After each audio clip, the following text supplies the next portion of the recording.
Bazen insan daralır, yüreği burkulur. Ya dışarıdakiler ne güzel hallerde de ben belli başlı şeylerin sıkıntısını, derdini çekiyorum. Kalbim sıkışıp kabz haline gelip duruyor sürekli. Şeytan tam orada devreye girer. Dışarıdakiler bir rahatta da sen niye burada dardasın der. Tam orada ona söylenilmesi gereken cevap. Kabz haline girmek kötü olsa Allah en sevgili kullarını o hale sokar mıydı hiç? Allah en sevdiği kullarına musibet ve bela yağdırır mıydı hiç? Allah bizim hepimizden daha çok sevdiği bir peygamberi, bir kulunu, Yusuf peygamberi kuyularda inletir miydi hiç? Allah Efendimiz Aleyhisselatü Vesselam'ı Kabe'den uzak tutturur muydu hiç? 10 yıl Medine'de yaşamış, 9 yıl boyunca Kabe'den uzak kalmış Efendimiz Aleyhisselatü Vesselam.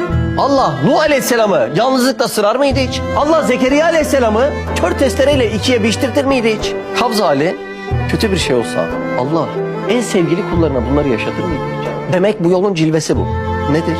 Tam şu. Önüne bir imtihan gelecek ve sen kıvamını koruyabilecek misin? Dünya çok geçici, bunu anlamamız lazım.